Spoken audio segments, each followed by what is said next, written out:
j'ai eu un petit parcours dans la RSE, dans l'audit RSE, et je suis maintenant aussi un petit peu mentor, business angel, vraiment très léger. En tout cas, j'essaie d'accompagner les entreprises à impact pour essayer de leur donner un petit peu ce que j'ai moi appris ou ce que j'ai eu comme avantage et inconvénient dans ma carrière d'entrepreneur. Il y a quelques mois, j'ai rencontré Pierrick et William de l'adresse et j'aurais proposé de faire une conférence autour de la finance durable parce que, et notamment sur les outils pour l'ESS, parce que j'ai eu dans cette carrière, et notamment avec Biocrèche, l'avantage, en tout cas, la possibilité d'être investi par un fonds d'investissement à impact, il y a un peu plus de 10 ans.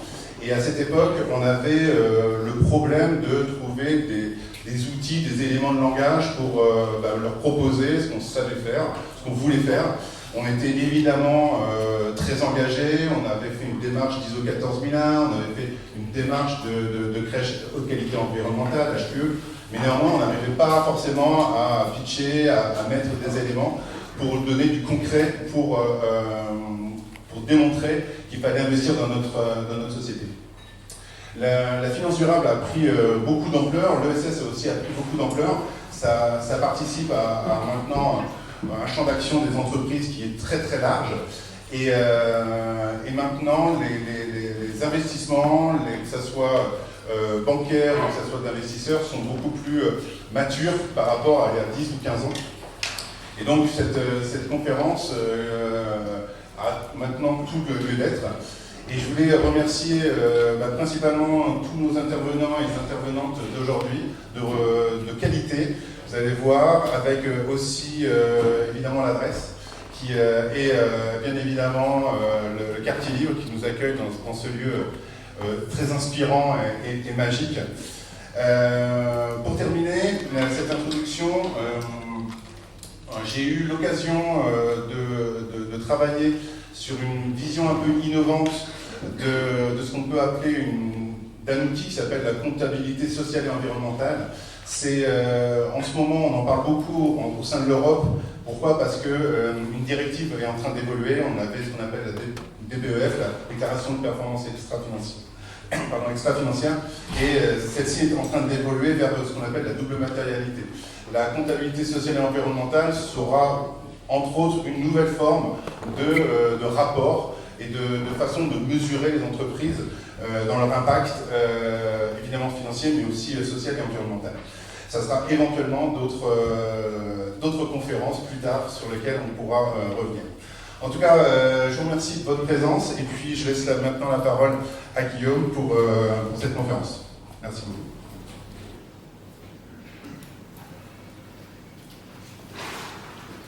Bonsoir à tous. Donc effectivement, ce soir, on va parler de finance durable, finance solidaire, finance à impact et la manière dont ces outils-là permettent de soutenir le développement de l'économie sociale et solidaire et puis de manière générale les différentes formes d'entreprises qui mettent l'utilité sociale au cœur. Cette question-là est intéressante à double titre. D'une part parce qu'on va avoir différentes illustrations ce soir. Il y a de plus en plus d'initiatives, d'activités économiques qui placent l'utilité sociale au cœur de leurs préoccupations. Et ces structures-là ont besoin d'outils financiers pour pouvoir se développer. Et donc là, il y a un premier vrai enjeu de transformation de l'économie. Comment est-ce qu'on oriente des outils financiers et des fonds vers des structures qui poursuivent l'utilité sociale? Et puis, deuxième enjeu, quand on prend un petit peu de recul, ça pose la question de la transformation de la finance et de l'activité de financement. Or, aujourd'hui, toutes les critiques un petit peu sérieuses du modèle économique dominant mettent au cœur de leur vision critique la notion de financiarisation. On va voir qu'en fil rouge des différents échanges qu'on va avoir ce soir, se pose la question de comment est-ce qu'on remet la finance à sa place, comment est-ce qu'on refait de la finance un outil au service des projets eux-mêmes, des projets au service de l'humain. Alors, pour faire ça, on va avoir différents intervenants, à la fois des structures de l'économie sociale et solidaire ou des entreprises à mission qui ont eu besoin de lever des fonds pour se développer, et puis dans un deuxième temps, des acteurs financiers qui ont fait du financement de ces structures-là leur métier et leur activité principale, qui vont nous expliquer un petit peu comment est-ce que ça se passe. Et puis pour conclure, on aura un regard un peu différent sur une autre dynamique de transformation de la finance, qui est la manière dont les investisseurs institutionnels se saisissent des enjeux climatiques pour orienter leur politique d'investissement. Donc on va essayer de balayer tous ces sujets-là. Du coup, on va démarrer par deux entreprises, alors de l'économie sociale et solidaire et ou entreprises à mission, avec Antoine Finot et Laure Betsch. Alors, Antoine, tu nous accueilles, du coup, on va commencer par toi. Donc, Antoine, tu es co-gérant de l'atelier Lucien. Je veux bien que tu commences par nous présenter ce que fait l'atelier Lucien. Ok. Bonjour à toutes et tous, bienvenue au Fait Social, donc, qui est le bar culturel et espace également de fête, si certains connaissent, du quartier libre. L'atelier Lucien, c'est une coopérative transformée en 2020. On a eu un passif associatif depuis 2014 et on a effectué une transformation de cette association-là en coopérative, tout simplement pour conserver toutes les valeurs qui avaient été mises en place depuis le début de notre activité. Rapidement, l'atelier Lucien, on se considère comme des artisans de lieux et d'événements. Initialement, on a créé un premier festival pluridisciplinaire au sein de l'école d'architecture, donc on est une bonne partie de l'équipe architecte de formation, pour aujourd'hui créer des lieux de convivialité, de sociabilité, où on va retrouver un panel relativement large de champs d'activité, donc autant la restauration, le coworking, des soirées en tout genre, des expositions, une sorte de village de résidents un peu sous forme d'incubateur. Et donc aujourd'hui, l'atelier Lucien, voilà, c'est une coopérative avec 9 associés, 45 salariés l'été et 25 l'hiver. Voilà à peu près pour le résumé de ce qu'on est. Merci. Et donc, à côté de toi, Laure Betsch de Fairmade. Une question pour Fairmade, qu'est-ce que c'est? Bonsoir à toutes et tous. Donc Fairmade, c'est une société qu'on a créée il y a 5 ans avec mon associé Camille. On était deux amis et on a tous les deux travaillé dans des mondes assez opposés. Moi, je travaillais pour la fast fashion. Oh, bad guys, je travaillais pour H&M. Et ensuite, j'ai travaillé pour une usine en Chine et mon associé, elle a travaillé plutôt côté luxe. Et donc, toutes les deux, on a constaté qu'il y avait des vrais enjeux autour de la traçabilité et de l'impact. Et qu'en tant que acheteuse, développeuse, business analyst au sein de ces grandes maisons, finalement, on n'avait pas moyen d'être capable de connaître en fait tous les fournisseurs avec lesquels on travaillait, ni l'impact lié aux produits qu'on mettait sur le marché. Donc on a décidé d'aller sur le terrain, on a visité plus de 200 usines. Donc on est allé en Inde, en Chine, on a visité des fermiers, des filateurs, des tisseurs, des peinturiers, toutes les étapes de production pour comprendre vraiment tous les enjeux qu'il y avait au niveau de chacun de ces maillons de la chaîne. On a créé petit à petit ce qui est Fairmade aujourd'hui, à savoir une plateforme pour aider les marques de mode justement à progresser sur ces enjeux de traçabilité, d'impact et ensuite de pouvoir communiquer facilement à leurs consommateurs. Et donc aujourd'hui, on est une société à mission. Pour nous, c'est vraiment ce qui nous a drivé sur le lancement de la boîte, comme je vous expliquais. Donc notre mission, c'est d'améliorer l'impact social et environnemental de l'industrie textile. Et donc cette mission est au cœur de notre offre et au cœur aussi de nos recrutements. Donc on a aujourd'hui 60 collaborateurs et on travaille avec des marques de luxe, des marques premium. Voilà. L'idée, c'est d'aider tout le monde sur ce sujet. Et le gros enjeu, c'est de se développer à l'international. Voilà. Et donc sur la partie financement, on a levé 5 millions avec un fonds à impact l'année dernière. Alors, juste avant de revenir au financement, peut-être 2-3 mots pour revenir sur le principe de société à mission. Concrètement, du coup, c'est quoi, comment est-ce que ça se manifeste statutairement? Alors, il y a à peu près 1000 sociétés à mission en France. C'est assez facile en fait d'être société à mission parce qu'il faut simplement inscrire la mission dans les statuts et après il faut décliner cette mission en objectifs. Ce qui est plus complexe, c'est de le rester sur le long terme. Donc nous, ça faisait partie vraiment du why de pourquoi on a lancé la boîte. Donc voilà, c'est d'améliorer l'impact social et environnemental de l'industrie textile. Et donc ensuite, ça, on a décliné un objectif un peu plus précis, avec des KPIs ensuite et des objectifs chiffrés pour montrer qu'il y a une progression. Et ça, en fait, tous les 2 ans, on doit se faire auditer par un OTI, donc un organisme tiers indépendant, qui vient valider le fait que ce qu'on raconte dans nos statuts, c'est pas n'importe quoi, et qu'on travaille réellement sur ces enjeux-là. Donc effectivement, d'un côté, Atelier Lucien, entreprise de l'économie sociale et solidaire, et puis par ailleurs, Fairlimate, société à mission, qui, chacun à sa manière, inscrit bien son utilité sociale, sa vocation sociale dans ses statuts. Alors, à partir de quand, à quel moment est-ce que de l'évolution de l'entreprise, est-ce qu'il y a eu besoin de lever des fonds, et comment est-ce que vous en êtes arrivé à solliciter la finance à impact? Alors, au début, on a bootstrappé, entre guillemets. Là, je crois qu'il y a besoin de traduction. Je vais essayer de ne pas trop utiliser le terme de la Startup Nation, c'était d'ailleurs des demandes de ne pas faire trop de franglais. Donc en fait, au début, oui, on a mis chacune 10 000 € dans la boîte. Et en fait, au démarrage, on était 2, et donc on allait chercher nos clients un par un. En fait, on a évolué. Au début, on faisait de la production, donc on allait chercher des usines en s'assurant que ces usines étaient engagées sur le plan social et environnemental. Et on allait proposer du produit fini aux marques. Donc on s'occupait de faire toute la fabrication en s'assurant qu'elle répondait à certains critères. Et donc là, en fait, on était autofinancé quand on travaillait comme ça.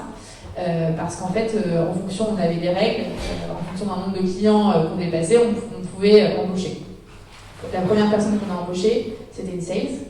Et c'était le meilleur recrutement qu'on n'a jamais eu. Donc n'ayez pas peur d'embaucher des sales. Les sales vous rapportent de l'argent. Nous, on a eu au départ des commerciaux, on a vraiment eu du mal à sortir ce premier billet. Et finalement, c'est vraiment la meilleure décision qu'on ait jamais prise.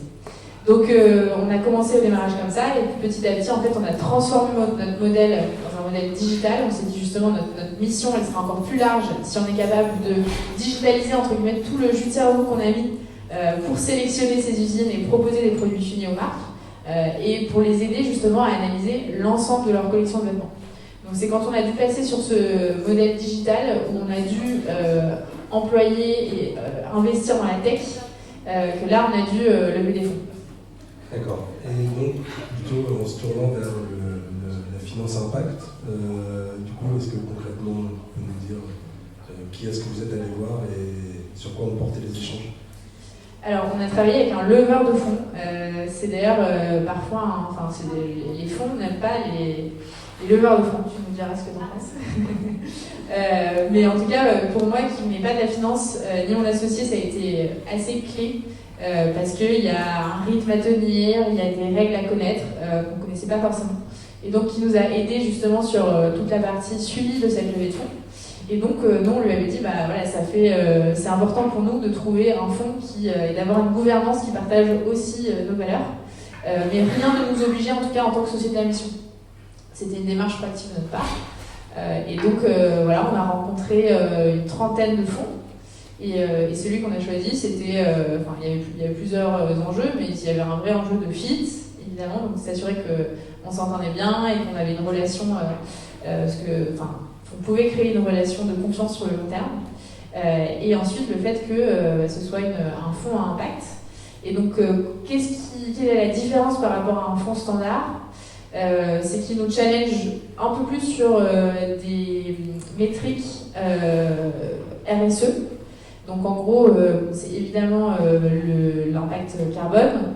Mais on a dû aussi définir des métriques spécifiques à notre business qui montraient à la fois notre croissance, mais aussi qui avait un lien avec l'impact.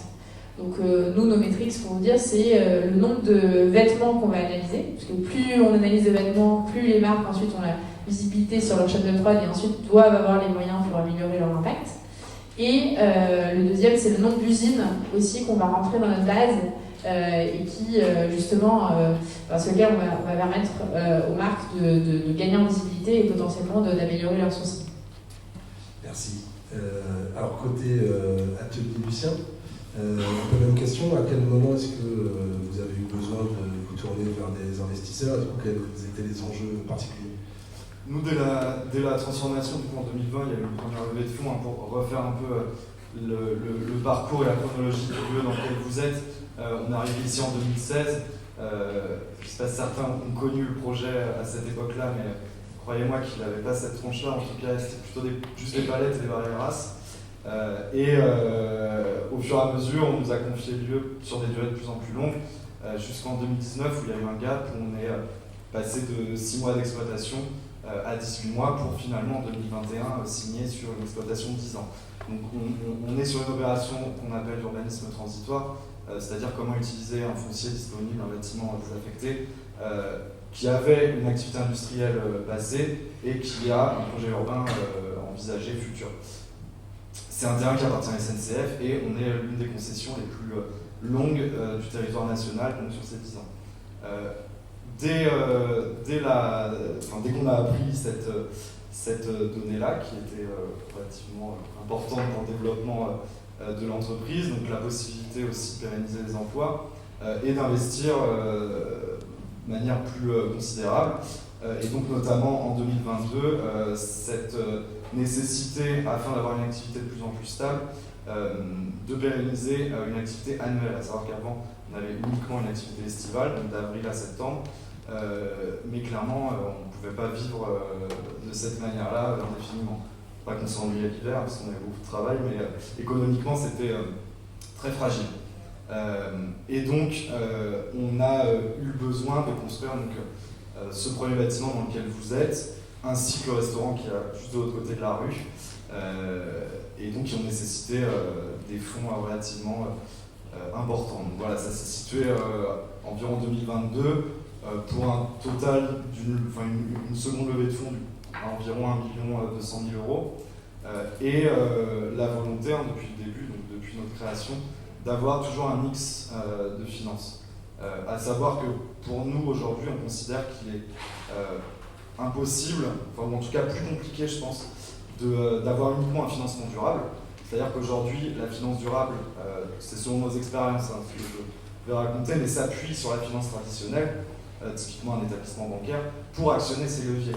Peut-être qu'on citera des exemples que France Active, via Pauline, pourra en parler tout à l'heure, mais c'est d'ailleurs un établissement qui nous a beaucoup accompagnés sur l'organisation de ces levées de fonds. Et à chaque fois qu'un établissement qui propose une finance un peu plus durable souhaitait se positionner, elle n'allait pas y aller si un établissement bancaire ne suivait pas au préalable. Donc en gros, c'est grossièrement, c'est si aucun établissement bancaire traditionnel n'y va, personne n'y va, et il n'y a pas de projet. C'est en tout cas notre expérience, j'espère que d'autres pourront nous expliquer la leur, et peut-être que j'aurai tort, et tant mieux. Ce qu'on a remarqué également, c'est peut-être sur la finance dite traditionnelle, la possibilité d'un décaissement et en tout cas une rapidité d'exécution et de déblocage des fonds peut-être un petit peu plus importante. Mais en tout cas pour nous la nécessité réelle d'aller chercher ces deux types de fonds-là, pour la simple et bonne raison que toute notre activité ici se base sur des réflexions, on espère en tout cas très poussées. On n'est pas forcément à la recherche de labels, de normes, on pourrait parler du label ESUS par exemple, je pense, qui est relativement important dans le champ de l'économie sociale et solidaire, mais qui nécessite par exemple de justifier que 60 ou 66% de son chiffre d'affaires est considéré d'ordre social. Au quartier libre, la vente de bière correspond à 70% de notre chiffre d'affaires. Aller justifier auprès d'un label que c'est pour l'utilité sociale le fait de vendre des milliers de bières à l'année. Je peux t'aider à plaider sur l'utilité sociale du camping. On en discute avec plaisir. Mais du coup, c'est un vrai challenge. Et pour continuer là-dessus, l'objectif n'est vraiment pas de notre côté d'aller chercher ces labels, étant donné que c'est clairement inscrit dans nos gènes, en gros dans les statuts de l'entreprise, qu'on est une société de l'économie sociale et solidaire. Plusieurs choses nous nourrissent, déjà notre statut juridique, donc la coopérative doit répondre à des règles. Je ne vais pas les énumérer là, mais je vous conseille d'aller les lire. Également des grilles salariales à respecter. Et après, au sein de notre activité, vraiment cette volonté d'avoir une vision sur l'approvisionnement des produits, donc les boissons qu'on vend, les produits qui sont utilisés dans nos restaurants, également l'approvisionnement en électricité. Depuis 2019, on a besoin de jus de manière raccordement légal. On travaille avec l'ENERCOP, même avec l'inflation et la hausse des prix fin 2022, on a souhaité maintenir cet engagement-là. La gestion des déchets qui est très carrée, Et en fait, on se pose tous naturellement ces questions aujourd'hui. Je pense même vous, dans votre vie privée, sur ce que j'achète, ce que je bois, ce que je consomme. Pour nous, il est aussi hyper important de savoir où va notre argent et d'où vient l'argent qu'on va emprunter. Et du coup, pour finir sur un peu ce mix de finances lors de nos levées de fonds, à chaque fois, il y a vraiment eu cette démarche d'aller s'appuyer sur des leviers dits traditionnels, qui représentent, par exemple, pour notre seconde levée de fonds, 40% de la levée et 60% de finances dites durables. Et donc, ces outils, ça va effectivement de fonds régionaux, locaux. On a parlé de France Active, effectivement, qui nous ont accompagnés sur nos 2 levées de fonds. Ça passe aussi par l'Urscope, qui possède une holding financière avec différents outils mis à disposition de leurs adhérents. On sait d'où vient l'argent, ça vient des cotisations des coopératives. C'est clairement ciblé, fléché, on peut y aller les yeux fermés. Et également un troisième outil qu'on a mis en place sur cette dernière levée de fonds qui était l'ITA, qui sont des plateformes de financement participatif d'entreprises à impact qui commencent à émerger de plus en plus et qui prennent, je crois, de plus en plus de place dans le paysage et dans le panorama de finances un peu alternatives. Et donc l'ITA, c'est une plateforme qui permet d'émettre soit des obligations, des actions, des parts sociales ou des titres participatifs. En l'occurrence, en tant que coopérative, on a retenu cette solution-là. Et donc, c'est plus de 200 citoyens ou entreprises, personnes morales, associations qui ont pu investir dans le projet à hauteur de 200 000 euros. Et donc, pour fédérer, créer une réelle communauté autour. Et finalement, la dernière partie est aussi l'investissement personnel, donc le fonds propre des associés de l'atelier Lucien. Chaque levée de fonds correspondait aussi à l'intégration sociétarienne de nouveaux salariés qui sont devenus salariés associés pour vraiment les intégrer au projet de manière durable, qui puissent aussi prendre une place de référent ou responsable et qui puissent représenter l'entreprise. Donc voilà un peu le fonctionnement et un peu ce mélange, c'est pas un mix énergétique, mais un mix financier de différents outils pour financer tout ce que vous avez pu voir ici. Alors, tu évoquais parmi les raisons qui vous ont orienté vers cette financeur-là, votre souhait de savoir d'où vient l'argent. Et c'est intéressant comme positionnement de se dire, dans une logique de démocratisation aussi des circuits de financement, avec l'intérêt de comprendre d'où vient l'argent et pourquoi est-ce qu'il y a des gens qui veulent investir chez moi. Mais j'imagine qu'il y avait aussi des contraintes purement techniques, financières. C'est-à-dire que pour une coopérative, lever des fonds propres, il y a quand même des difficultés, des barrières techniques. En quoi est-ce que les outils type finance solidaire se sont adaptés à ces outils-là, à ces contraintes-là? C'est vrai que pour répondre un peu à cette question, il y a effectivement une grosse contrainte en tant que coopérative de pouvoir lever des fonds propres, tout simplement parce qu'il y a des règles de pourcentage de détention du capital par les associés salariés. Aujourd'hui, on aurait le droit, au regard de notre capital social, d'avoir seulement 3 investisseurs extérieurs qui ne peuvent pas apporter plus de 20 000 euros. Donc clairement, pour une levée de fonds, surtout sur des montants, j'en parlais tout à l'heure, d'environ 1 million, on va pas se mentir, c'est beaucoup, 20 000 euros évidemment, mais sur une levée de fonds comme celle-ci, c'est peu. Ce qui du coup est un petit peu handicapant pour les coopératives sur les apports en fonds propres, en dehors du capital réinjecté par les associés salariés. L'avantage de l'ITA, l'un des outils, c'est qu'effectivement, plutôt que de lever de la dette, contrairement aux banques, aux autres outils de finance que j'ai pu citer avant, c'est que sur l'émission de titres participatifs, c'est considéré comme du quasi-fonds propre. Ce qui fait que finalement notre bas de bilan, donc le passif, va bien s'agrandir et on va pouvoir on va pouvoir bénéficier de ces titres qui ne sont pas considérés comme de la dette. Par contre, qui seront remboursables in fine à 7 ans. Bon, il y a quelques désavantages aussi de ces outils-là. On est sur des taux d'intérêt un petit peu plus élevés que les outils financiers classiques et un remboursement du coup intégral à 7 ans. Ce qui fait qu'on libère en quelque sorte ces fonds et on libère ces investisseurs-là de leur investissement dans la société. Voilà, du coup à côté de ça, donc là, pour compléter sur les autres outils qui nous ont accompagnés, c'est effectivement la démarche, j'en parlais juste avant, mais est claire depuis le début, c'est qu'on ne souhaite pas à 100% avoir un financement où on n'arrive pas à cibler, à flécher d'où proviennent les fonds. Donc, tout l'intérêt de travailler avec des fonds comme France Active, comme Urscope, comme la région Normandie également en subvention, où on a pu y aller les yeux fermés en tout cas, et où on a eu un accompagnement très poussé. Même, tout à l'heure, tu parlais de ces comment dire, les chercheurs de levée de fonds, les leveurs.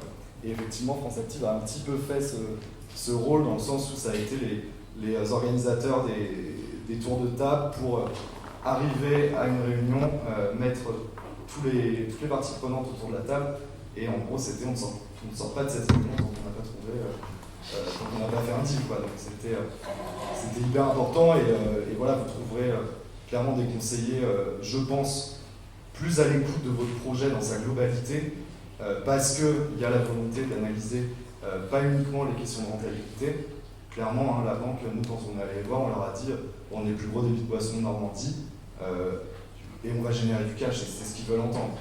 Aujourd'hui, les acteurs de la finance durable, ça va être beaucoup plus complet, des analyses beaucoup plus poussées, et on trouve en tout cas voilà, une vision beaucoup plus large du projet sur l'attractivité de l'activité, le nombre d'emplois créés, le nombre d'emplois que va créer aussi via nos fournisseurs notre projet, donc voilà, quelque chose de beaucoup plus large.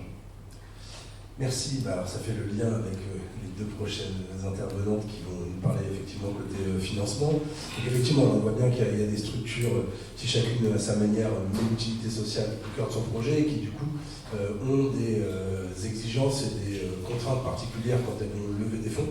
Et donc, côté financeur, on a effectivement deux témoins. Pauline Devavin, France Active, même question pour démarrer. France Active, qu'est-ce que c'est ? Bonsoir à toutes et à tous. Nous, on est France Active Normandie, c'est-à-dire qu'on est une association locale qui est membre du mouvement national France Active, c'est-à-dire que des structures comme nous, vous en trouvez partout en France. On est une quarantaine de fonds localisés. Et notre mission, c'est de transformer l'économie en encourageant les entrepreneurs à mettre plus de sens, plus d'impact dans leurs projets. Donc on est un financeur solidaire à la base, qui s'est créé il y a plus de 30 ans, avec pour mission d'accompagner premièrement les structures d'insertion par l'activité économique et ensuite les personnes très éloignées de l'emploi qui souhaitaient créer leur entreprise. Donc ça c'était il y a 30 ans, la mission a un peu évolué depuis et donc on a des outils qu'on met à disposition des personnes qui souhaitent créer leur entreprise éloignées de l'emploi et des structures de l'économie sociale et solidaire. Donc deux outils principaux, un outil de garantie qui va venir sécuriser les prêts que l'entrepreneur va faire au niveau de la banque et des outils d'avance remboursable et de prêts qu'on va adapter en fonction justement de l'impact de la structure. Et puis on a aussi une mission d'animation du territoire, c'est-à-dire de travailler avec les structures de l'économie sociale et solidaire, avec les structures d'accompagnement comme la CRES, pour dynamiser les territoires locaux et faire en sorte qu'il y ait de plus en plus de projets impact, de structures de l'ESS qui se créent et qui viennent mettre du sens sur le territoire. Merci. Blandine Pousset, qui bosse chez Quadia. Même question, Quadia, qu'est-ce que c'est ? Bonsoir à tous. Quadia, c'est une société d'investissement suisse qui a été créée en 2010, basée à Genève. On a aussi un bureau à Paris. Donc on a deux fonds d'investissement principaux. Le premier, il nous permet d'investir dans 3 secteurs, l'alimentation durable, l'économie circulaire, qui est un gros secteur un peu fourre-tout, je vous l'accorde. Et troisième secteur, on travaille sur des sujets d'efficience énergétique et de mobilité douce. Avec ce fonds-là, on peut investir dans des entreprises plutôt matures, qui sont déjà rentables ou qui vont bientôt l'être. Et on a un deuxième fonds, plus petit, qu'on gère pour une fondation qui s'appelle la Fondation Daniel et Lina Carasso, qui a été créée en fait par les descendants de Danone. Et donc cette fondation, elle travaille sur les sujets d'alimentation durable et d'art. Et elle a décidé en 2019, à côté de son activité de philanthropie, d'ouvrir un petit fonds d'impact avec une poche de 10 millions d'euros et que nous, on gère pour eux. Donc on peut investir uniquement dans l'alimentation durable en France et en Espagne. Donc c'est des petits tickets entre 250 et 500 000 euros au maximum. Et on peut investir en capital, en dette, et puis on regarde de temps en temps des titres participatifs. Je parlais tout à l'heure. Alors, du coup, avant d'en venir sur les outils financiers, comment est-ce que vous y prenez pour sélectionner les entreprises dans lesquelles vous investissez? Quels sont les critères? Quelle est la méthode? Donc le point en commun entre ces deux fonds d'investissement, c'est qu'on les sélectionne grâce à notre méthodologie d'impact qu'on a développée en interne, qui est basée sur l'économie régénératrice. Donc c'est un grand mot dit comme ça, mais on vise tout simplement des entreprises qui vont faire bouger leur chaîne de valeur vers une économie qui est plus locale, plus durable, fonctionnelle, qui va privilégier les services plutôt que la propriété privée, qui est des produits biomimétiques si possible, voilà, des grands critères comme ça. Et qu'on a décliné en des objectifs principaux qui nous servent à sélectionner les entreprises au départ et ensuite à les accompagner en fonction de chacun des objectifs. Donc, par exemple, une meilleure utilisation des ressources naturelles ou développer des produits ou des services plus circulaires. C'est des exemples d'objectifs qu'on suit. Pour chacun des objectifs, on va travailler avec l'entreprise pour mettre au point des critères plus concrets qu'on va mesurer au moment de l'investissement et chaque année pour pouvoir l'aider et mettre en place des actions concrètes pour la faire évoluer au niveau de l'impact. Alors, côté France Active, un peu la même question. Comment est-ce que vous faites pour sélectionner les structures dans lesquelles vous investissez? Il y a l'appartenance à l'ESS, mais pas que. Oui, comme je le disais en présentation, on peut financer et accompagner tout type de projet, de l'économie lucrative et de l'économie non lucrative, donc dans l'ESS. Mais plus la structure va chercher un impact positif, plus la gamme d'outils financiers qu'on va pouvoir proposer va être large.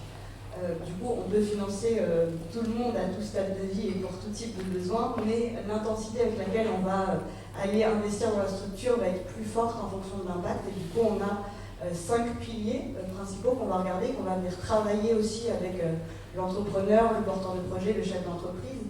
Un pilier d'emploi, donc on va favoriser les structures qui favorisent l'accès à un emploi des publics éloignés, qui vont travailler à l'apport de solutions d'insertion pour les publics éloignés de l'emploi.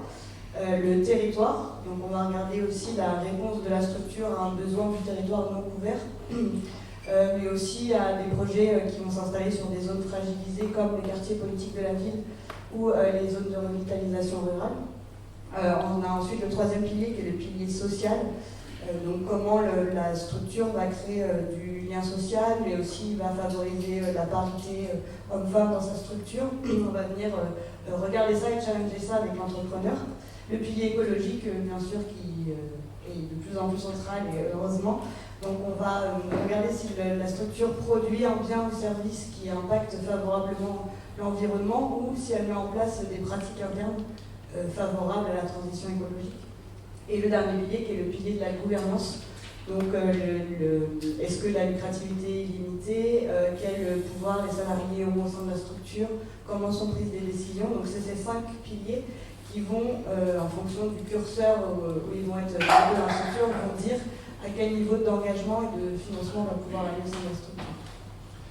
Et alors, en termes d'outils financiers, donc on sait que les structures d'économie sociale et solidaire ont des besoins qui sont particuliers, ont des contraintes particulières en termes d'accès au financement, parce que le niveau de rentabilité de l'activité qui est forcément limité par l'utilité sociale, parce que gouvernance plurielle, parce que des statuts qui rendent plus compliqués les apports en fonds propres, parce que probablement des projets qui mettent aussi plus de temps à s'installer et à se développer. Comment est-ce que, avec vos outils, vous arrivez à répondre à ces contraintes-là?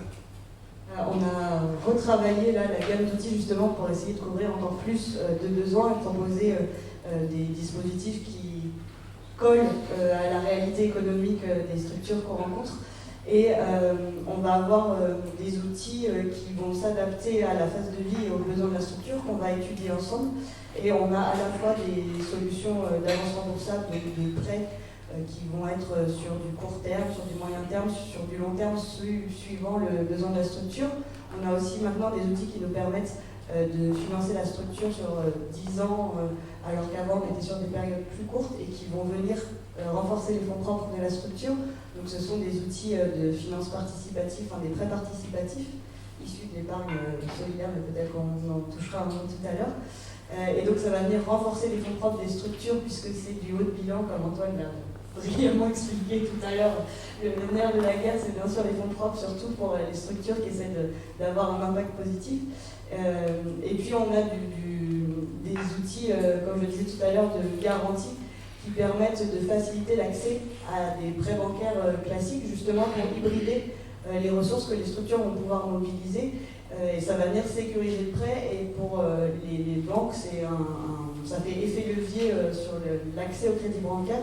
Et en général, les financeurs classiques nous sollicitent pour venir sécuriser un peu leurs fonds et faciliter l'octroi. Donc on vient en général en cofinancement et on développe une gamme maintenant qui permet d'aller renforcer les fonds propres et de s'adapter le plus possible aux besoins des entrepreneurs. Alors, un peu même question, Blandine, du coup, notamment sur le fonds qui est ciblé, enfin le fonds issu de la fondation Carasso. Comment est-ce que vous proposez des outils qui répondent aux besoins spécifiques des types d'entreprises que vous ciblez, et avec un regard intéressant parce que vous avez du coup à la fois les deux regards, l'investissement dans des entreprises plus traditionnelles, et puis par ailleurs l'investissement dans des structures SS. Du coup, c'est quoi la différence des outils? Je dirais que pour des entreprises de l'ESS, alors structurellement, parfois on ne peut pas utiliser les mêmes outils. Comme tu le disais très bien tout à l'heure, on ne peut pas investir en capitaux propres dans une SCOP par exemple, ou une SKIC, voilà, c'est une coopérative. Mais sinon, c'est les mêmes outils, juste adaptés aux besoins spécifiques de chaque entreprise. Par exemple, on va rallonger la durée d'un prêt avant le remboursement. On va adapter le taux d'intérêt. On va faire des titres participatifs, des choses comme ça. Donc voilà, et on essaie de s'adapter avec les besoins des entreprises. Et alors, pour revenir sur l'origine des fonds, parce qu'effectivement, Antoine, tu l'as abordé tout à l'heure, pour comprendre la nature des outils de financement et la manière dont on peut les orienter vers une économie qui est plus porteuse de sens, il faut se poser la question de l'origine. Du coup, je veux bien que tu nous en dises un petit peu plus sur ce fonds. Donc, c'est une fondation qui a décidé d'orienter une partie de son capital, de son actif, vers l'investissement impact. Exactement. Et comme je travaille sur les deux fonds, je vois bien les différences de contraintes qui sont dues à l'origine des fonds, tout simplement. Sur notre autre fonds, c'est notre actionnaire principal, c'est une banque belge qui a investi l'argent de ses clients particuliers. Donc c'est les grands comptes. Voilà. Donc il y a des contraintes financières et de rentabilité beaucoup plus fortes que sur notre autre fonds, où l'origine des fonds est une fondation qui a l'habitude de faire des dons.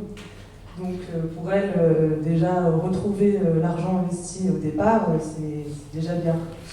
Donc je ne dis pas qu'on ne recherche pas la rentabilité, mais c'est un critère parmi beaucoup d'autres.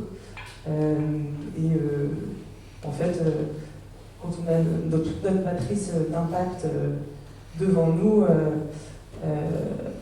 le but est de sélectionner l'entreprise avec beaucoup plus de critères que juste la rentabilité. Merci. Côté France Active, même question. Quelle est l'origine des fonds qui vous permettent de mettre en place des outils de financement ciblés et adaptés à l'ESS? Sur les dispositifs de financement direct, donc pas de garantie d'avance, de renforcement des fonds propres, etc. On va être sur des fonds issus de l'épargne solidaire, donc ce sont des épargnants qui décident de placer une partie de leur argent, soit via des plans d'épargne dans des entreprises, soit via des fonds, sur des fonds sur des structures qui vont les orienter vers des structures à impact. Donc l'épargne solidaire, c'est accessible à tous. Peut-être que vous avez des livrets de développement durable et solidaire. Donc une partie de cet argent sert à financer les projets de l'économie sociale et solidaire via France Active. Et dans ces cas-là, on a les comptes qu'on a à rendre, ce sont vraiment des critères d'impact pour les épargnants. Et du coup, d'où les 5 piliers que je vous ai évoqués tout à l'heure qui ont été développés. Donc, on rend des comptes tous les ans sur le nombre de structures qu'on a accompagnées, où est-ce qu'est déplacé le curseur sur les 5 piliers. Et comme la réglementation européenne s'est aussi renforcée en termes de finances durables, maintenant on a aussi des critères excluants qui n'étaient pas nécessaires avant et qui maintenant le sont. Pareil en termes d'écologie, d'emploi, donc dès qu'une incidence néfaste du projet sort sur un de ces piliers, on n'aura pas le droit de mobiliser l'épargne solidaire dessus. Donc sur l'écologie, ça va être certains projets d'extraction minière, on n'a pas le droit d'aller, c'est pas forcément le type d'entrepreneur qu'on a dans le SS, mais on va aussi regarder les externalités négatives, c'est-à-dire une structure qui va avoir que des impacts positifs sur les 5 piliers que je vous ai cités tout à l'heure, par exemple une structure d'insertion qui se crée, mais qui va se créer pour une industrie polluante ou qui va développer un projet qui est contre les principes de la transition écologique, on n'aura pas le droit de la financer du fait de ces nouveaux critères qui ont été mis en place. Merci. Donc, avec ce tout témoignage, je vois bien que pour réussir à financer des projets d'utilité sociale, il faut des acteurs financiers qui sortent un petit peu des cadres traditionnels de la finance et qui aillent chercher de la ressource auprès d'apporteurs de capitaux qui acceptent que leur principale attente vis-à-vis de ce capital-là n'est pas de créer de la rentabilité. Et là, on voit bien que, au-delà de financer l'économie sociale et solidaire ou la société à mission, on parle d'un mouvement de transformation de la finance qui porte des principes assez forts, qui ont été illustrés de deux manières différentes. Alors, pour conclure ce premier tour, et puis après, je pense que l'idée, ce sera de prendre des questions et puis d'échanger avec vous si vous avez des questions. On va passer la parole à Nestor Toroman. Je vais vous fassiez tourner le micro. Bonsoir. Alors, Nestor qui nous vient de l'Institut Louis Bachelier. Peut-être qu'on va commencer d'abord par dire ce qu'est l'Institut Louis Bachelier. Ce serait une bonne entrée en matière. Alors, donc, l'Institut Louis Bachelier, pour faire très succinct, enfin en tout cas je vais essayer, c'est un réseau de recherche académique partenariale. Donc, par ce terme très compliqué à première vue, c'est qu'on héberge des programmes de recherche à la fois en économie et en finance appliqués au développement durable. Donc actuellement, on a plus de 60 programmes de recherche sur différentes thématiques. Par exemple, ça peut aller du prix du carbone et ses implications à la transition dans le secteur du transport. Donc, comme je disais, actuellement, on a à peu près 60 programmes de recherche et donc ça a été développé en 2008. Initié en tout cas par la Caisse des dépôts et du Trésor, pour principale vocation donc, à enrichir cet aspect de développement durable pour rendre plus résilient l'économie et la finance de demain, entre grands guillemets. Et donc, tu travailles sur des sujets alors, qui sortent un petit peu de ce qu'on a évoqué avant, mais qui portent un autre axe d'intégration des sujets environnementaux, sociaux dans l'univers de la finance, qui est plutôt la manière dont les investisseurs institutionnels prennent en compte ces critères environnementaux, sociaux dans leur politique d'investissement. Est-ce que tu peux nous expliquer un petit peu ? Oui, bien sûr. Juste peut-être petite parenthèse avant, vu que je vous ai présenté le réseau de recherche. En fait, je fais partie de l'entité qui est adossée donc, à ce réseau de recherche qui s'appelle les Labs. Où il y a une entité qui est spécialisée dans la finance durable et la finance verte, où là on fait de la recherche et développement, donc c'est-à-dire qu'on utilise donc, le vivier de recherche qu'on a grâce au réseau et l'extérieur également, pour rendre la recherche plus intelligible et plus opérationnelle pour la sphère à la fois financière et à la fois publique, qui a de plus en plus besoin justement d'uniformiser ou du moins comprendre les méthodologies et les données. Donc voilà, je m'inscris dedans, ça fait à peu près 1 an que je travaille là-bas en tant qu'analyste là-bas. Et donc on travaille à la fois, comme tu le disais très bien Guillaume, avec des entités privées, donc à la fois des directions financières de banques, d'assurances, des fonds d'investissement, voire même des directions financières d'énergéticiens également, pour les aider justement à la fois à piloter et à la fois à prendre des engagements. Là, ce serait plus en matière de climat, mais ça peut être aussi applicable sur le social. Et donc, on se focalise notamment, en tout cas, sur un domaine d'expertise qui s'appelle l'alignement climatique. Donc, encore une terminologie un peu compliquée à premier abord, mais qui est, en son sens, très simple à comprendre. C'est aligner les trajectoires de décarbonation, donc de réduction des émissions des entreprises, avec les accords de Paris, donc de réduction des émissions équivalent avec 1,5 degré horizon 2050-2050. Bon, concrètement, tu travailles avec des boîtes, des investisseurs à qui on a besoin d'apporter des outils pour déterminer si les domaines ou les projets dans lesquels ils investissent respectent un certain nombre de normes environnementales. Comment est-ce que concrètement vous travaillez à ça ? Déjà, peut-être petit contexte, donc ça s'inscrit justement dans une dynamique, notamment la dynamique de Glasgow, où le GFunds a été créé, petite anecdote, pour le GFunds très rapidement, justement, c'est une alliance net zéro des investisseurs, où il y a plusieurs sub-catégories, on va dire, sub-alliances, où il y aura à la fois l'alliance des assureurs, des banques, etc. Et donc, dans ce cadre-là, plusieurs entités financières donc, françaises se sont engagées à prendre des engagements donc, net zéro, en tout cas net zéro compatibles, sur diverses formes, à la fois des formes donc, qualitatives et des formes quantitatives.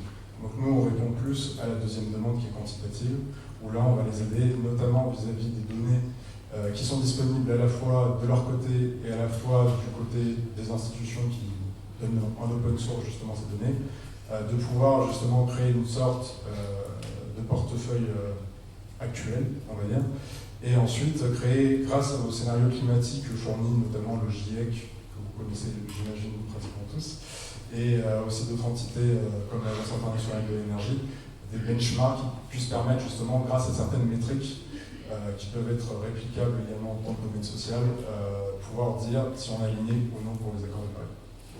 Donc avec l'idée de dire qu'avec ces outils, ces investisseurs peuvent potentiellement exclure certains investissements parce que pas alignés et potentiellement repérer des projets dans lesquels investir parce qu'ils correspondent à ces trajectoires climat. C'est ça. Et au-delà de ça, justement, c'est savoir aussi modéliser donc, des leviers d'action potentiels. Tout en, on parle beaucoup en ce moment également de transition juste. Cette transition juste aussi, elle peut se faire par les territoires. Et chose qui est indéniable, mais également par les acteurs privés, en ce sens où justement des leviers qui puissent permettre justement d'atteindre à la fois les objectifs environnementaux et sociaux sont sur le long terme obligatoires justement pour réussir cette transition. Et alors, tu évoques la transition juste, est-ce que du coup ça implique que de la part de ces investisseurs, il y a une réflexion sur le lien entre la trajectoire climat et puis le niveau de rendement qu'ils attendent de ces investissements? Alors oui, de plus en plus pour le coup. Après, c'est sur certains acteurs spécifiques qui sont déjà engagés dans ce type de processus, je dirais, où là, certaines actions qu'ils devraient mettre en place pour réduire leurs émissions carbone se voient confrontées justement à des impératifs sociaux justement qui leur tiennent à cœur. Et donc, on ne veut pas mettre en péril justement cet aspect-là. D'accord.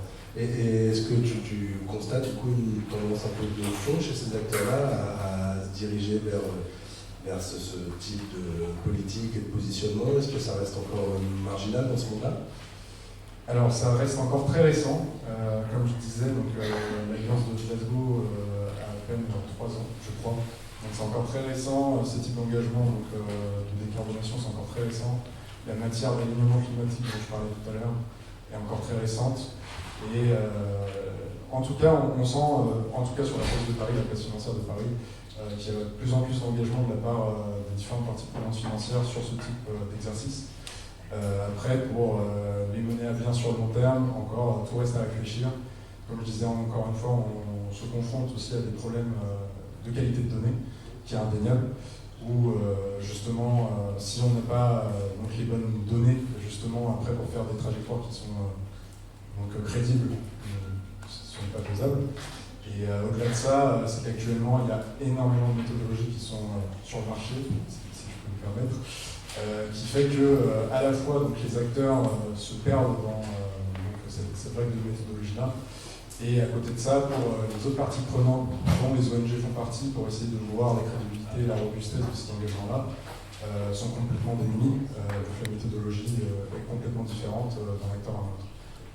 D'accord, merci. Alors, pour tenir le timing, on va s'en tenir peut-être à une dernière question et un tour de table où on va essayer de vous demander de vous projeter un petit peu. Là, on voit bien qu'il y a une évolution quand même, à la fois côté porteur de projets, entrepreneurs, de créer des projets qui sont de plus en plus inscrits dans des enjeux sociaux, environnementaux, que la finance commence à intégrer ces sujets-là et à s'y adapter.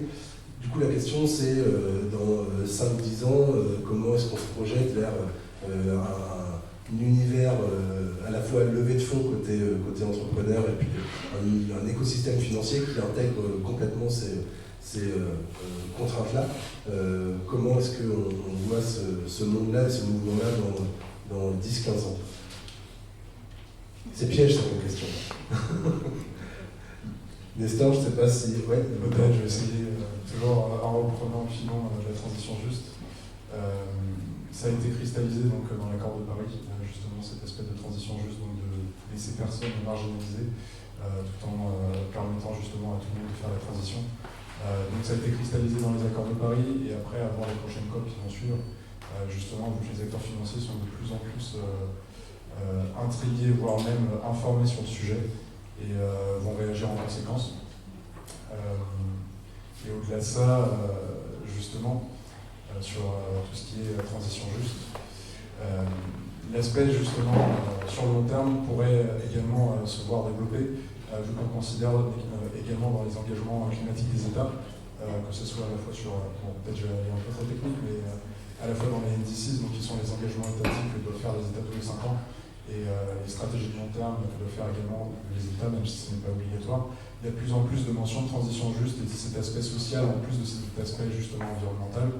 Donc qui à terme justement les acteurs financiers regardent de plus en plus ce genre de choses, et au-delà de ça, attendent davantage de réglementation pour justement les épauler justement sur cette trajectoire-là, de prendre en considération à la fois les critères sociaux et environnementaux.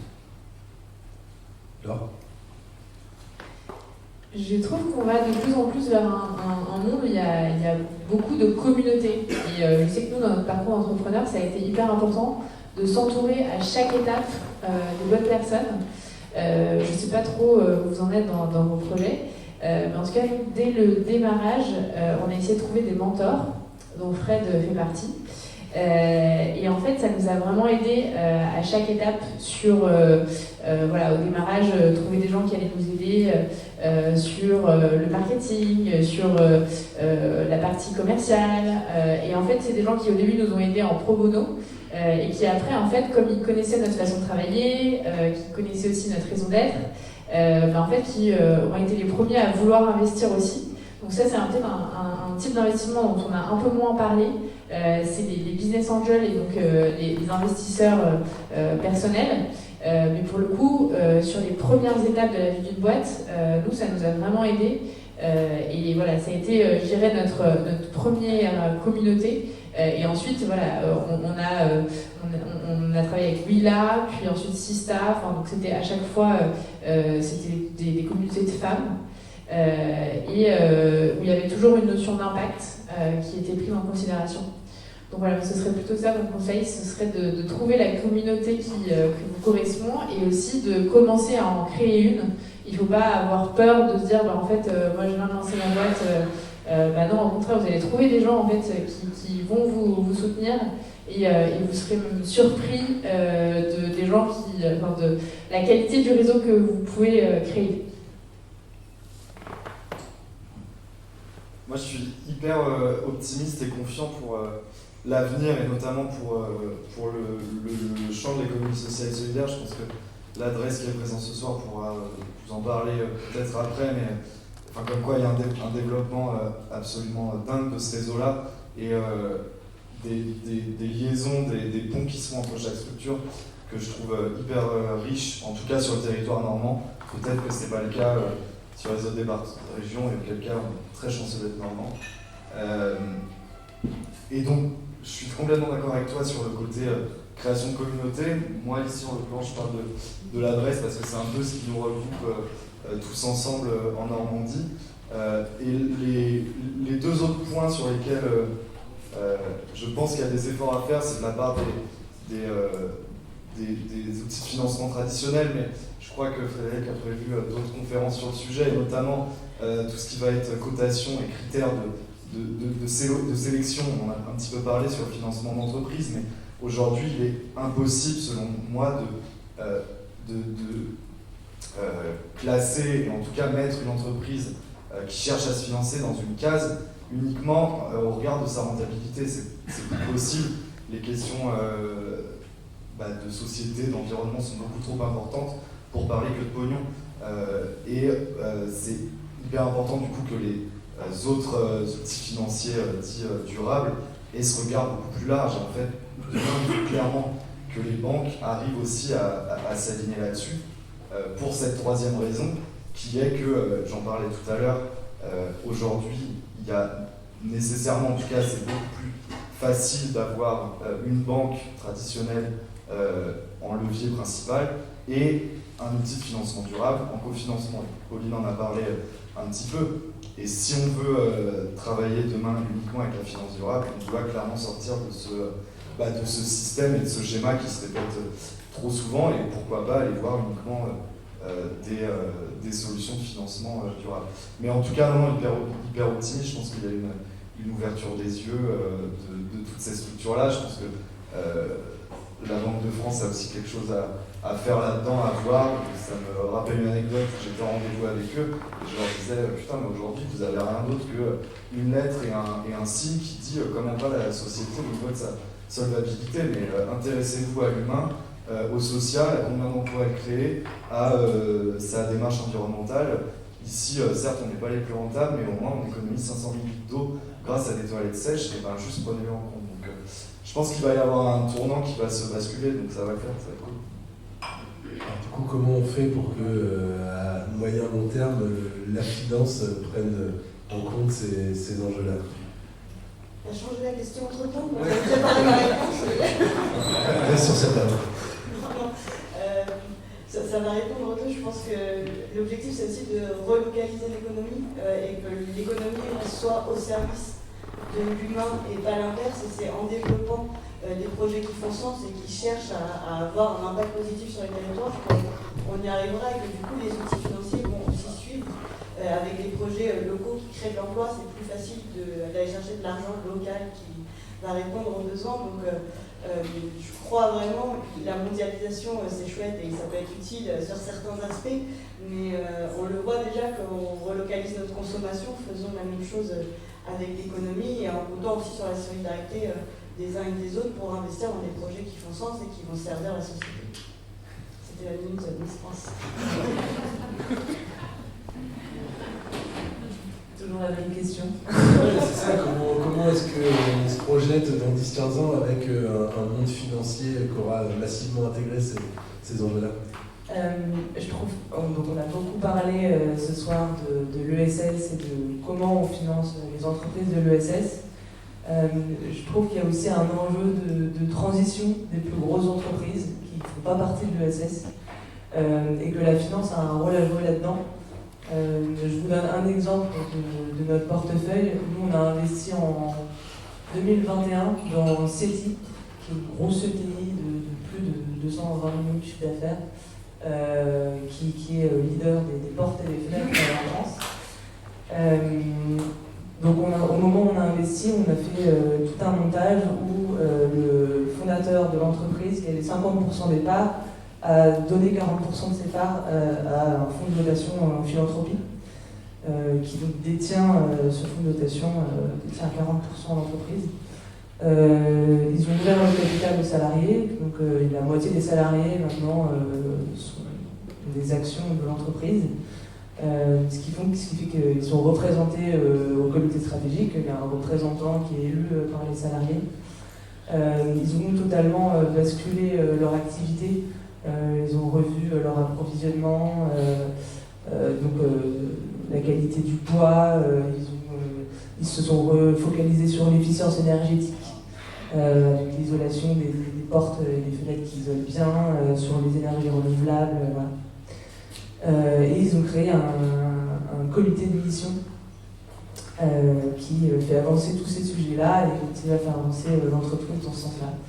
Donc je perds pas espoir, mais voilà, je trouve qu'il y a aussi un enjeu et je vois que ça bouge déjà avec la CEC et d'autres initiatives comme ça. Je pense que certaines grosses entreprises sont en train de se prendre des claques dans la gueule aussi et qu'on a un rôle en tant que financier de leur apporter d'autres innovations, d'autres montages, d'autres voies en fait pour rendre le capital plus utile.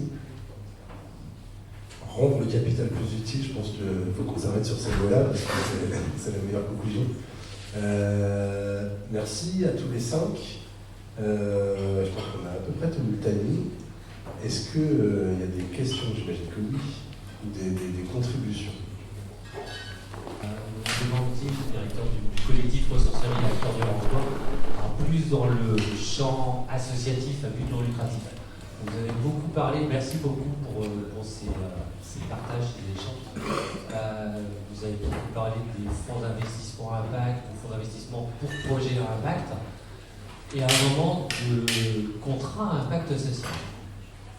Le CIS, le contrat à impact social, j'ai pas entendu parler de la place de l'État en fait dans ce contrat impact social. Quel est le mécanisme qu'il y a vis-à-vis de l'État, puisque aujourd'hui en tout cas le champ associatif aurait plus tendance à aller vers cette nouveauté de l'État qui est le contrat impact social, qui a aussi ses bons côtés, mais pour moi c'est mauvais côtés.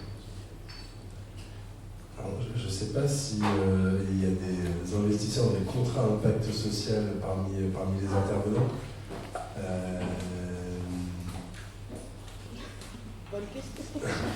C'est de façon très générale, parce qu'on parle d'impact social. Alors c'est vrai que dans les nouvelles directives, il y a le contrat impact social, qui a un glissement aussi assez fort. Contrat impact social, on voit même arriver des contrats impact économie circulaire. Le mot social a disparu. Voilà, c'est un grand mouvement là qui a aussi de belles conséquences. Globalement sur les contrats impact social, l'idée de manière très rapide, c'est de dire des actions a priori innovantes portées par des associations, mais dont la nature de l'impact n'est pas complètement avérée, et qui ont du mal à lever du financement public sur ces actions-là. Il y a cet outil-là qui est mis à leur disposition, c'est un investisseur privé qui finance, et si l'action mise en place par l'association atteint les résultats en termes d'impact social qui ont été convenus au début, l'État rembourse l'investisseur privé et lui verse une rémunération. Donc effectivement, on est sur un mode de financement qui est particulièrement nouveau et qui pose tout un tas de questions sur l'utilisation de l'argent public et le cadre dans lequel c'est acceptable. Alors bon, là, pour le coup, effectivement, parmi les investisseurs qui sont là, on n'a pas d'investisseurs qui investissent dans les contrats à impact social, mais effectivement, on voit bien que ça pose un certain nombre de questions sur l'utilisation de l'argent public et la privatisation du financement de l'innovation associative. Je ne sais pas si dans la salle il y a des réactions sur le contrat impact social, parce qu'effectivement ça peut être un micro-sujet mais qui pose des macro-questions. Non, voilà, peut-être d'autres réactions, questions. Oui. Un financement dont on n'a pas parlé, c'est aussi la BPI. Pour le coup, pour moi, c'est ça le financement de l'État qu'on a eu. Il y a quand même beaucoup de subventions et des prêts intéressants qui peuvent s'adosser aussi à des levées de fonds. Donc ça, c'est vraiment à creuser. Allez voir, il y a des conseillers en fonction des régions. Il faut bien les connaître. Je déjeunais justement avec eux ce midi. Et en fait, il y a énormément de dispositifs pour l'innovation plutôt. Mais voilà, il faut aussi... Enfin, je ne connais pas bien les nouvelles dispositions pour plutôt l'impact, mais en tout cas, c'est à suivre et à questionner aussi. Est-ce qu'il y a d'autres questions, interventions, réactions, soubresauts?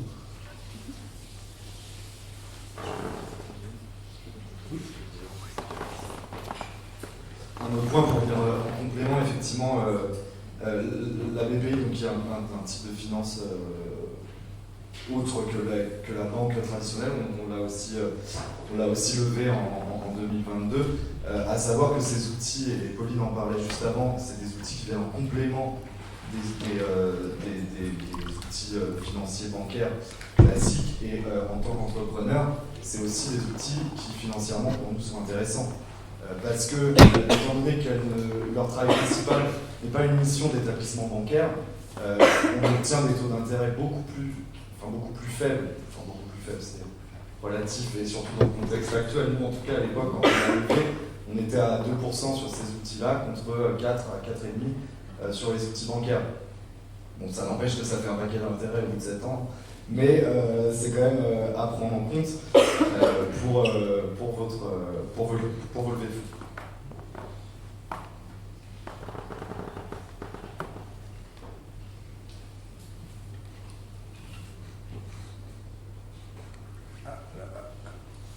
Et Bruno, tu peux passer ton micro.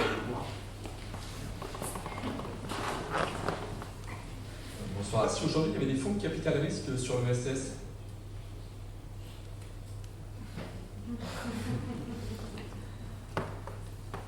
Oui, il y en a. Alors, un des deux fonds que ma société gère est un peu axé sur l'ESS, mais il y a des sociétés d'investissement qui sont spécialisées dans l'ESS. Je pense à Esfin Gestion, justement, qui ont tous leurs fonds dans l'ESS, qui investissent dans la France. Ils sont totalement spécialisés dans l'ESS, ils font que ça. Ils ont tous les outils adaptés. Voilà. Donc regardez, je fais de la pub pour mes copains.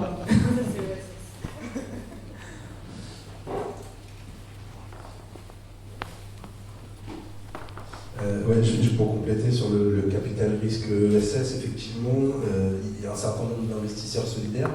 On peut parler aussi alors sur des tickets moins importants, du coup, qui permettent aussi de financer les plus petites entreprises de Gary, qui est une société de capital risque solidaire, qui est issue du mouvement des cigales, que un certain nombre d'entre vous connaissent sûrement.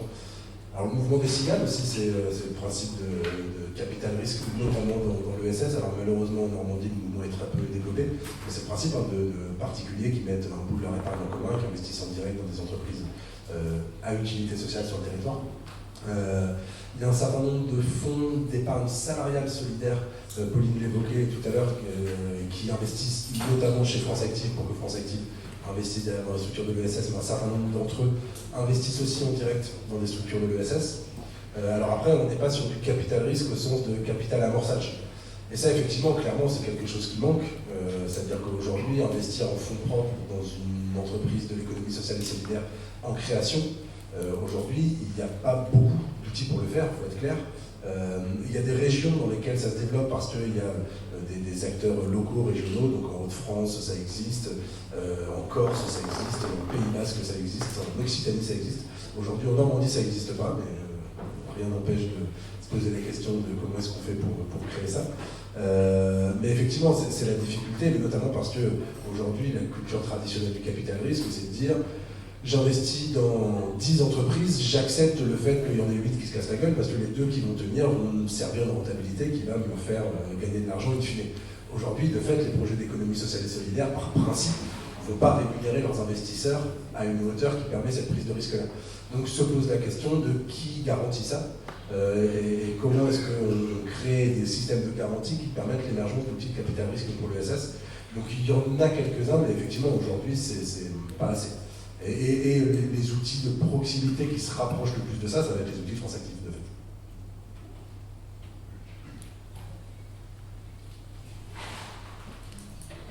Est-ce qu'il y avait d'autres réactions ou est-ce qu'on conclut là-dessus?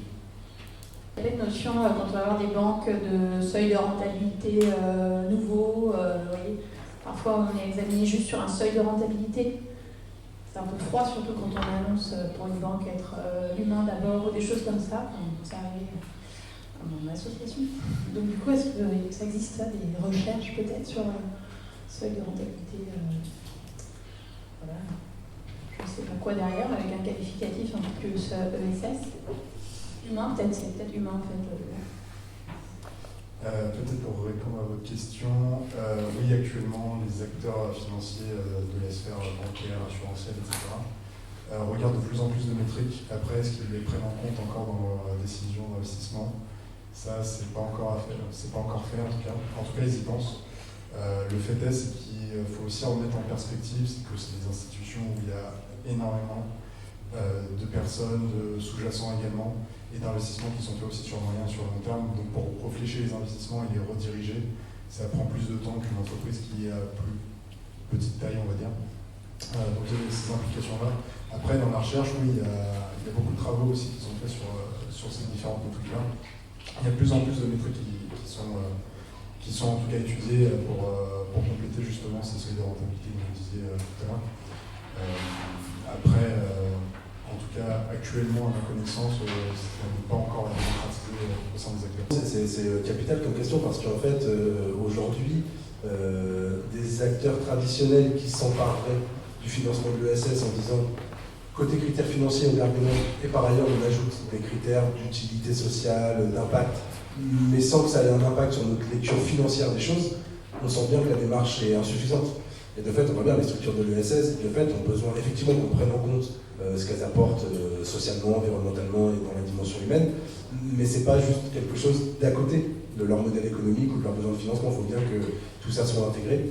Et de fait, je pense qu'effectivement, il y a un certain nombre d'acteurs du financement qui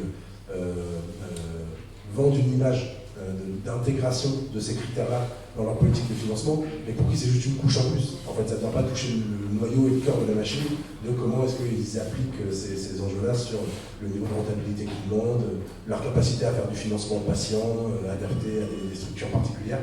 Et ça, c'est effectivement un enjeu qui est majeur. Et aujourd'hui, oui, la réalité n'est pas complètement satisfaisante là-dessus, c'est clair.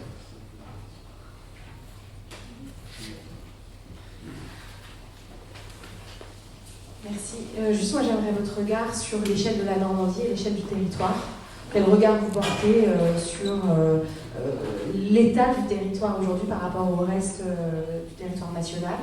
Où est-ce qu'on en est en termes de, justement, financeurs et aussi entreprises? Quand on voit aussi la difficulté qu'a à recruter aujourd'hui la CEC sur le territoire normand.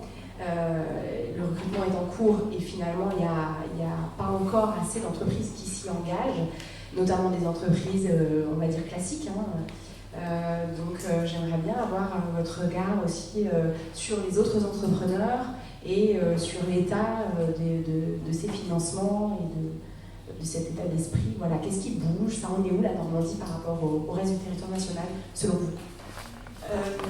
Alors en termes d'entreprise, on va essayer de séparer les entreprises ESS des entreprises classiques. Moi, je suis plus calée sur les entreprises ESS. On a un territoire qui part de plus loin par rapport à d'autres territoires français comme la Bretagne ou l'Auvergne-Bretagne qui ont un historique qui fait que les projets d'économie sociale et solidaire sont dans la culture, sont une manière d'entreprendre qui est assez naturelle et ancienne. En Normandie, on part de beaucoup plus loin, mais on constate qu'il y a un fort rebondissement des projets ESS, qu'il y a de plus en plus de création et que les entreprises qui existent déjà sont dans des phases plutôt de développement que de récession malgré la crise. Alors il y a certaines structures qui souffrent et certains secteurs qui sont fortement impactés, mais plutôt liés à l'orientation de politique nationale que de réalité géographique. Mais sur le SS, on est un territoire assez dynamique avec des notions de coopérative et de mutualisation qui commencent à être assez fortes et prégnantes, alors que ça ne l'était pas forcément il y a 3-4 ans. Et c'est une dynamique qui est assez intéressante de voir que les acteurs de l'ESS aujourd'hui pensent à se regrouper pour avoir encore plus d'impact, développer des nouvelles structures.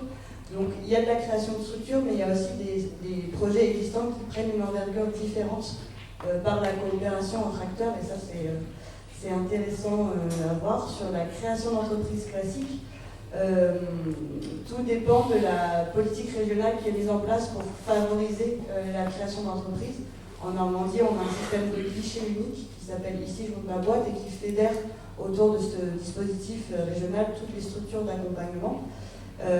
on a un taux de création qui est assez élevé par rapport au reste du territoire, mais on constate que les statuts sont surtout des statuts d'auto-entrepreneurs et c'est pas forcément hyper sécurisant ni pour l'entrepreneur ni par rapport au type de projets qui sont développés. On est beaucoup sur des projets de livreurs, Uber ou de choses comme ça. Donc, c'est dynamique, mais la qualité de ce qui sort n'est pas forcément très durable et sur des projets qui font sens. Et sur l'ESS, c'est assez intéressant de voir ces regroupements de structures, ces dynamiques coopératives. Je pense que vous avez complété ou dire le contraire de ce que je viens de dire si vous avez compris. Merci. Donc, je crois qu'on arrive au bout du temps qui nous était imparti et que certaines d'entre vous ont des trains à prendre. Donc, on va libérer nos intervenants. Merci beaucoup d'avoir participé. Pour le mot de la fin, vous allez passer le micro à Frédéric. Merci à tous, merci à toutes, merci à la qualité de votre intervention, vraiment. Pour finir, vraiment en quelques secondes, le monde de l'ESS, le monde de l'impact est aussi industriel. Je vais citer mes amis, les alchimistes qui travaillent autour du déchet et de la valorisation des déchets avec la loi GEC qui aussi rentre en œuvre au fur et à mesure du temps et notamment pour 2024. Ils passent à l'échelle industrielle, ils ont aussi besoin de fonds, ils viennent de lever 10 millions d'euros, c'est une boîte qui est ESUS, qui est aussi complètement inscrit dans l'impact et dans le développement durable. Et donc le champ de l'ESS, le champ de l'impact est très large, possède des types d'entreprises, des types de structures diverses et variées, qui sont du service jusqu'à l'industriel. Il y a 10 ans, on avait très peu de fonds, on était un peu comme des entrepreneurs un peu particuliers qui allons chercher, qui voulaient un peu de sens dans les capitaux qui seraient investis dans nos entreprises. Maintenant, on dénombre, je crois que j'ai dénombré un peu plus d'une quarantaine de fonds impact. Voilà, pour finir, c'est le monde change, la finance change, les outils évoluent et on va essayer avec l'adresse. Je remercie, je vous remercie encore une fois les intervenants et les intervenantes. Merci aussi au Quartier Libre et à toi Antoine pour cet accueil, ce bel accueil. Il y a un petit un coup de networking un petit peu après avec quelques friandises à déguster. On va essayer ensemble avec l'adresse de s'inscrire dans un cycle de conférences dans les prochains mois pour essayer d'apporter de l'eau au moulin et des éléments. Merci encore. On peut les applaudir.